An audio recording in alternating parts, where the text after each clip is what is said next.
કે સરદાર ધામ, સરદાર કેળવણી ધામ, બરોબર છે, આ બનાવી અને પછી પાછા મોદી ધામ, શાહધામ, વિશ્વકર્મા ધામ આવો કોઈ બોર્ડ લગાવવાનો નથી ને એમાં. કે તમે ભાઈ ઓરિજિનલ સરદાર વંશજો હોય અને લાડબાના લાડલા સરદારના જો વંશજો હોય તો એકવાર તો તમે આજે બધા 11 તારીખે બધા ત્યાં તમારા મોદી સાહેબ આવે છે તો ત્યાં એકવાર તો તમે બધા નારો લગાડજો કે ભાઈ અમારું સરદાર સ્ટેડિયમ પાછું આપો. પણ તમે નહીં આપી શકો, કારણ કે તમે બધા એના ચાપલુસણી આપો. જો તમારામાં બોલવાની તેવડ ન હોય ને તો એ લખાવાનું બંધ કરો. તમે ખાલી કહેવાના નાતે તમે એમ કહેશો કે તમે સરદારના વંશજો હોય. કારણ કે તમારે મત જોતા હોય તો એ સમાજને એકઠો કરવો હોય તો અહીંયા સરદાર સાહેબનો ફોટો રાખીને બધા મળશો તમે તાગડ ધીના કરવા. આ તમારા બાપ દાદાનું નામ ભૂહી નાખ્યું અને અટાણે પાછા તમે અહીંયા લાડલાનો અપમાન કરવા ધોળ્યા જાવ છો. તમને શરમ નથી આવતી? અને સૌથી પહેલા તો તમે તમારા જે નામ આગળ સરદાર લગાવ્યું છે ને એ નામ તમે હટાવી નાખો. તમે મોદી ધામ કરી નાખો અને પછી તમને મજા આવે કરો. તમે અંદર ગમે કરો, છૂટ છે. મોદી ધામના નામે તમને જે કાંઈ કરવાનું મન થાય ને કર્યા કરજો. અંદર કૂટણ ખાના પણ ચલાવો, અમને કોઈ વાંધો નથી. બિલકુલ ખોટી વાત છે. અને એ પણ કોને? એના જ વંશો છો. એટલે તમે મને આ દાઉડ જાય છે. જો તમે આ રત્ન આપશો ને એમને તો પહેલું કે તમે સરદાર વંશી નથી, એ હકીકત છે. સરદારનું અપમાન કરીને સરદાર રત્ન આપો એટલે તમે પોતે સરદાર વંશી નથી.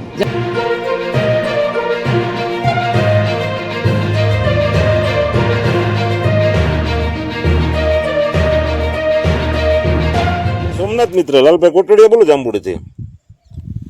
હવે અમારે એક વિસાવદરની અંદર 9 તારીખે એક સરદાર ધામનું ઓપનિંગ થઈ રહ્યું છે.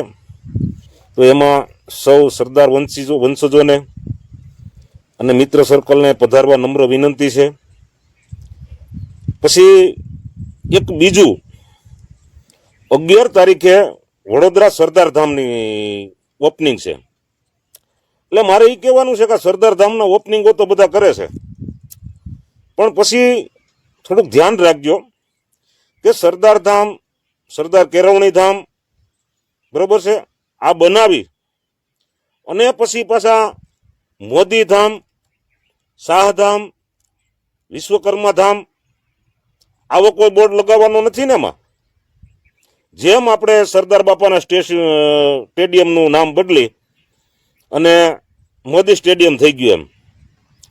એટલે મારે આ બધી પાટીદારોને અને સરદાર વંશજોને મારી એવી નમ્ર અપીલ છે કે તમે ભાઈ ઓરિજિનલ સરદાર વંશજો હોય અને લાડબાના લાડલા સરદારના જો વંશજો હોય તો એકવાર તો તમે આજે બધા 11 તારીખે બધા ત્યાં તમારા મોદી સાહેબ આવે છે તો ત્યાં એકવાર તો તમે બધા નારો લગાડજો કે ભાઈ અમારું સરદાર સ્ટેડિયમ પાછું આપો.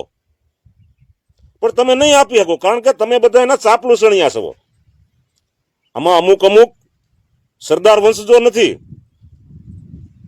અમુક તો હીરાબાના લાડલાના વંશજો છે. લાડબાના લાડલાના વંશજો નથી. અને ભાઈ જો ઓરિજિનલ લાડબાના લાડલાના વંશજો હોય ને તો આ સ્ટેડિયમનું નામ ફરી ગયું હોય અત્યારે. કારણ કે તમે ખુશમતિયા છો. કારણ કે આજે મેં એક ભાઈનો વિડીયો જોયો, એને એવી અપીલ કરી છે કે આપણા મોદી સાહેબ આવે છે તો બધાને 11 તારીખે વડોદરા હાજરી આપવી પાટીદાર સમાજને આગેવાનોને. પણ ભલામણા મારે તમને એ કહેવાનું છે કે તમે લાડબાના લાડલાના વંશજો છો કે હીરાબાના લાડલાના વંશજો છો. પાછા આમાં કોમેન્ટો કરશે કે એને ઓલું બનાવ્યું ઓલું બનાવ્યું બરોબર છે. એટલે ભાઈ એક માના 2 દીકરા હોય, એટલે એક ગરીબ હોય ને એક પૈસા વાળો થયો હોય તો પૈસા વાળાની વાહે બાપનું નામ બીજું લાગે અને ગરીબ વાળા વાહે બાપનું નામ બીજું લાગે. ભાઈ આમાં તો કોકને મરચા લાગશે, કોઈને તકલીફ પડશે. આમાં શું છે, તમને હીરાબાના લાડલાના વંશજો હોય છે એને તો બિચારાને તકલીફો થાય. એટલે ભાઈ તો તમે છે ને એકવાર તો તમે આમ બોલો તો ખરા વટથી, પાછળ તમે ગાડીની વાહે લખાવો છો જય સરદાર, જય ખોડાલ ધામ ને, બરોબર છે, સરદાર વંશજો ઓયલું ફલાણું ઢીકડું. એટલે ભાઈ તમે એ પાછળ લખાવાનું બંધ કરો. જો તમારામાં બોલવાની તેવડ ન હોય ને તો એ લખાવાનું બંધ કરો. તમે ખાલી કહેવાને નાતે તમે એમ કહેશો કે અમે સરદારના વંશજો. કારણ કે તમારે મત જોતા હોય તો એ સમાજને એકઠો કરવો હોય તો અહીંયા કને સરદાર સાહેબનો ફોટો રાખીને બધા મળશો તમે તાગડ ધીના કરવા. આ તમારા બાપ દાદાનું નામ ભૂહી નાખ્યું અને અટાણે પાછા તમે અહીંયા લાડલાનો અપમાન કરવા દોડ્યા જાવ છો. તમને શરમ નથી આવતી? હરાવ તમને અમારે કેવું હું એમ, બરોબર છે? એટલે મહેરબાની કરી અને આ તમે છે ને ઓરિજિનલ સરદાર વંશજો રહ્યો, મોદી વંશજો થાવમાં, બરોબર છે? અને તમે છે ને વડોદરા જાઓ ને બધાય, તો એકવાર તો તમારામાં તેવડ હોય તો બોલજો, પણ નહીં બોલાય ત્યાં. કારણ કે તમારામાં કોઈની હિંમત નથી, કારણ કે તમે ચાપલૂસણિયા થઈ ગયા છો. તમારે સમાજને બમાજને કાંઈ લેવા નથી, સમાજના આગેવાનો કદાચ ગમે એ થઈ જાય તમારે કાંઈ લેવા દેવા નથી. તમારે તો તમારા ધંધા, મતલબ, પૈસો, બસ 3 વસ્તુ દેખાય તમને, બીજું કાંઈ દેખાતું નથી, બરોબર? એટલે ઘણાને આમાં બળતરાય થાય, તકલીફ થાય વિડીયા જોઈને, પણ થાય તો આપણને કાંઈ ફરક પડતો નથી, બરોબર છે? જેને જે થતું હોય કરવા મળજો મારો ભાઈ, બરોબર છે? પણ એટલું તમને કહું છું કે જો ઓરિજિનલ સરદાર વંશજો હોય ને, બરોબર છે, તો તમે તેથી એને બતાવી દો. વડોદરા મોદી સાહેબ આવે ને, એક પણ પાટીદારનો દીકરો ત્યાં કણે મિટિંગમાં ન જવો જોઈએ. જો તમે ઓરિજિનલ સરદારના વંશજો હોય ને, તો એને કહીજો કે ભાઈ અમારું સ્ટેડિયમનું નામ ફરે ને તે પછી અમે ત્યાં પગ મૂકશું, બાકી નહીં મૂકી, બરોબર? એટલું કઈ વિનું છું. જય હિન્દ, જય ભારત. નમસ્કાર દોસ્તો, હું છું નરેશ વિરાણી. જય હિન્દ, વંદે માતરમ. ગુજરાતની અંદર ટૂંક સમયની અંદર સાહેબ આવવાના છે અને જે કોઈ લાવનાર છે એ સંસ્થા થકી એમને સરદાર રત્ન દ્વારા નવાજવામાં આવશે એવી સોશિયલ મીડિયાની અંદર અફવા ફેલાણી છે કે જે કોઈ હકીકત છે કે એ નથી ખબર. પણ જે કાંઈ જાણવા મળ્યું છે એને અનુસંધાને હું કહેવા માંગુ છું કે જે કોઈ સંસ્થા છે અને સરદાર રત્ન દ્વારા સાહેબને નવાજવાની જે કોઈ પ્રક્રિયા કરતા હોય તેમને જણાવવાનું કે સૌ પ્રથમ તો તમે સરદાર રત્ન કોને અપાય, કઈ રીતે અપાય, કોના થકી અપાય એ તમને કોઈને ખબર છે? તો તમને જણાવું કે સરદાર રત્ન સરદાર વલ્લભભાઈ પટેલ ફાઉન્ડેશન દ્વારા જ સરદાર રત્ન આપવામાં આવે છે. અને સરદાર રત્ન કોને આપવામાં આવે? પહેલા તો એ કે એક સરદાર પટેલ એક રાષ્ટ્રીય પ્રતીક છે, એ હું તમને કહી દઉં, તમને ન ખબર હોય તો. એ રાષ્ટ્રીય પ્રતીક છે, તેથી તેમના નામે અપાતા એવોર્ડની પ્રક્રિયા પારદર્શક અને ગૌરવપૂર્ણ હોવી જોઈએ, જેથી તેમની છબીને કોઈ ખરડાય નહીં, એમના નામને નુકસાન ન જાય, એ પણ તમારે કાળજી લેવી જોઈએ. એટલે કોને આપવામાં આવે આ સરદાર રત્ન એવોર્ડ? કોને આપવાનો હોય છે કે સામાજિક સેવાઓ કરતો હોય, કે સામાજિક સેવાઓ થકી સમાજને, રાષ્ટ્રને ઉપયોગ બનતા હોય અને ત્યાં કોઈ રાષ્ટ્રીય એકતાનું પ્રતીક હોય અથવા શૈક્ષણિક ક્ષેત્રે પ્રોત્સાહન મળતું હોય, આવી વ્યક્તિ કે આવા સંસ્થાઓને સરદાર રત્ન આપવામાં આવે છે. તો તમે જેને આપવા મથો છો એમના નામની પાછળ લોહિયાળ જંગના ઇતિહાસ લખેલા છે. એ તમને જાણ ન હોય તો હું કહી દઉં કે 2002 ની અંદર ગોધરાકાંડ, તો કોના થકી એ આખા જગને ખબર છે ને આખા હિન્દુસ્તાનને ખબર છે.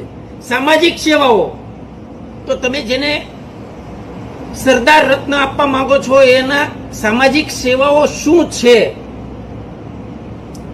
કલ્પસર યોજના, ગુજરાતના ખેડૂતોને કલ્પસર યોજના મળી? ગુજરાતના ખેડૂતોને કલ્પસર યોજના આપી હોત તો એ પણ એમ થાય કે નહીં, આની એક કામ પણ સામાજિક કર્યું છે. આના નામે તો કઈ છે જ નહીં.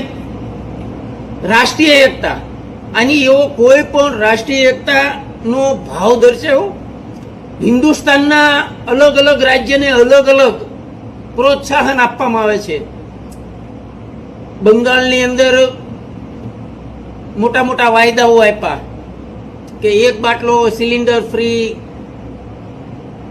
ખેડૂતોને એટલું આપવામાં આવશે, ખેડૂતોની સબસિડીઓ માફ કરવામાં આવશે, ખેડૂતોના દેવા માફ કરવામાં આવશે, મહિલાઓના ખાતાની અંદર 3,000 રૂપિયાથી લઈને ઘણું બધું એમની માટે પ્રોત્સાહન આપવામાં આવે. એટલે જે રાજ્યની અંદર જે ચૂંટણી હોય ને એમને એવા વાયદાઓ આપવામાં આવે છે. દિલ્હીની અંદર લાઇટ બિલો માફ કરવામાં આવે છે. તો ગુજરાતની અંદર જે સરદારનું ગુજરાત છે એ ગુજરાતની જનતાને ઠેંગો, આ છે તમારી રાષ્ટ્રીય એકતા. એટલે આમાં પણ એ પોતે નિષ્ફળ ગયેલા છે. તો આને શું કામ સરદાર રત્ન? ત્રીજું, શૈક્ષણિક ક્ષેત્રે પ્રોત્સાહન આપવા બાબતે તો આની તો કયું એવું કામ કર્યું શૈક્ષણિક ક્ષેત્રે? સરકારી સ્કૂલો બંધ કરી, હજારો સરકારી સ્કૂલો બંધ કરી અને એમના મળતિયાઓને ખાનગી સ્કૂલો ના રાફડા ફાડી દીધા, ધંધો વિદ્યાનો વેપાર કરી નાખ્યો. આ છે એનામાં અવગુણ. તો આની માટે તમારે સરદાર રત્ન આપવો હોય તો આપો, છૂટ છે. પણ સરદાર રત્ન આપ્યા પહેલા તમે સરદાર રત્નના એક્ટ વિશે તમે જાણી લેજો.